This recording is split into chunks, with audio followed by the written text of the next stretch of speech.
All right, welcome back, Gadgeteers. Once again, I'm here to talk about the MacBook Pro 2016 and 2017, as well as the MacBook 12-inch 2015, 2016, and 2017 keyboard issues.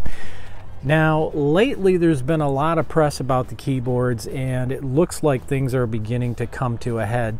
Now, I have here a 2017 MacBook Pro, and I did release a video about keyboard issues.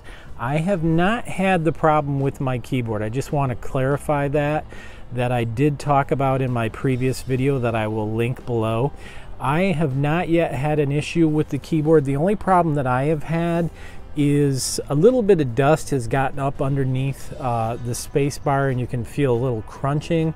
I was able to blow it out and get it working, so it wasn't working quite as well as it should have, but I was able to get it working. Now, just to recap, these keyboards are very, very sensitive, so it's not really that easy to pull these keycaps off and replace them. And if one of the keys does become damaged beyond repair, the mechanisms that are in here, the butterfly mechanism, which is the newer one, you're gonna have to get the entire keyboard replaced. And what that entails is not just the keyboard, but also the metal structure here, the aluminum chassis, will be replaced as well. And so all the innards have to be taken out, and you get this entire unit replaced at a cost of about $700.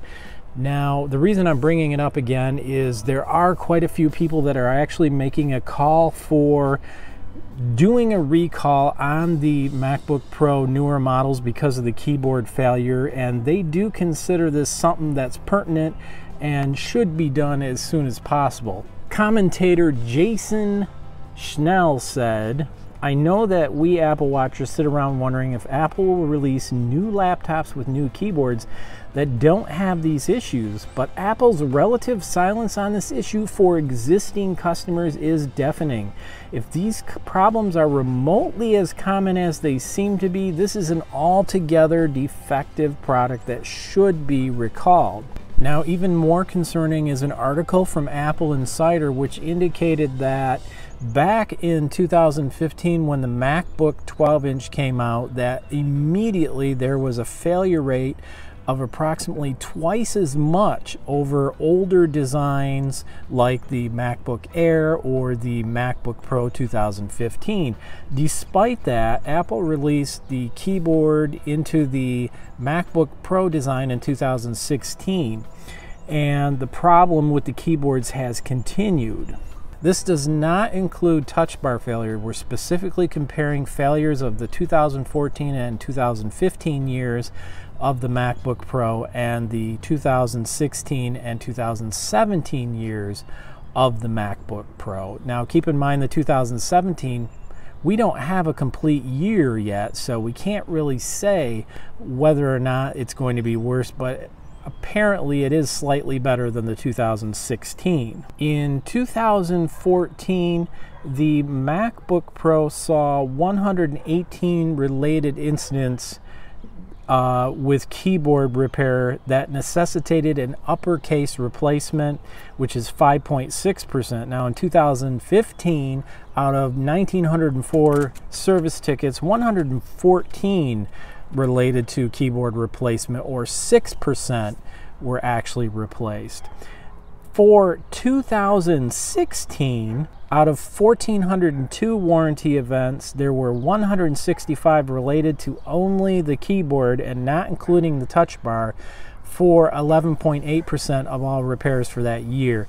Now, I think it's a little bit deceiving comparing the total number of repairs to the total number of keyboard repairs for a given year. Yes, it's 11.8% for 2016 because there were less warranty events, so there were less repairs overall for the MacBook Pro 2016 than there was for the 14 or 15.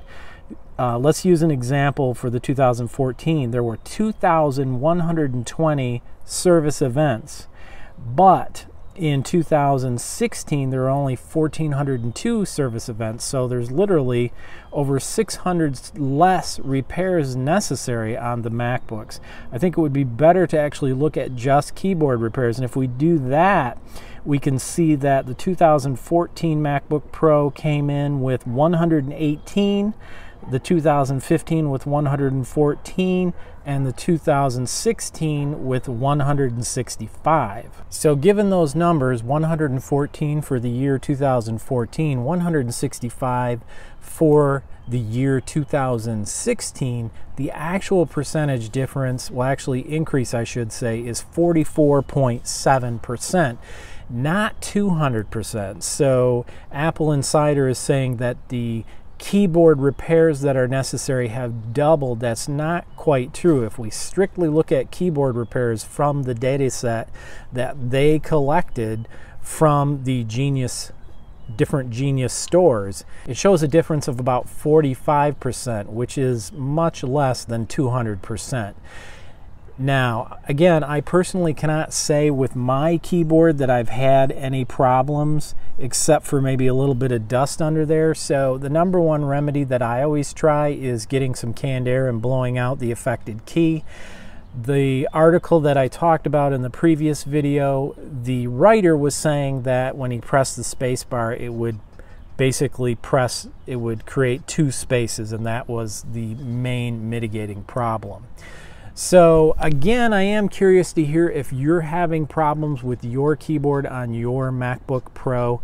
So far, so good for me. Now I'm outside here and there's a whole bunch of pollen in the air and dust, and every 2 minutes or so my keyboard is covered with a fine layer of dust. I'll let you know if I have any problems in the future, but so far so good. So this, as they call it, saber rattling about having a recall on these particular MacBooks because of the keyboard, it really depends. You know, we were just looking at a subset of the Genius stores, not all of the different Apple stores, so we can't really say, did I call them Genius stores? Does it really matter? Apple stores. So we're only really looking at a subset of the Apple stores, not all of them, so this isn't the numbers for all keyboard problems. Keep that in mind, but we're extrapolating from this data set that it looks like about 45% increase in the number of repairs for these keyboards. As far as typing goes, I absolutely love this keyboard. I actually like it way better than the 2015 MacBook Pro I had, which I never thought that would be the case. Keeping in mind this is the second generation keyboard, so it's a little bit better than the 2015 MacBook. I just personally think it's a great keyboard to type on, but you have to try it for yourself and see what you like. Should you be worried about picking up a new MacBook Pro with the keyboard issue? Well, keep in mind, Apple really isn't acknowledging this as an issue, but if you're under warranty or if you have Apple Care, you are able to get it repaired. And there are some videos out there, keeping in mind, again, it may void your warranty, of people doing repairs on their keyboards themselves. So there is a possible way to do a keyboard repair, and some of my viewers have put comments down on how to do that. Personally, if it were me, I probably would go ahead and just get the keyboard replaced officially using Apple Care or your warranty. Hope this helps you out. If you're concerned about buying a MacBook Pro, I think it's okay. I still feel like these are good systems. You can get a better PC-based system if you're concerned about the keyboard, but if you're really stuck on the Mac OS operating system, again, you're going to end up going with the MacBook Pro. Hope it helps out. Looking forward to see you again in the future, and thank you for watching. This video was made possible with support from viewers like you. If you find this video useful, consider becoming a patron for as little as $1 a month at patreon.com/fastgadgets.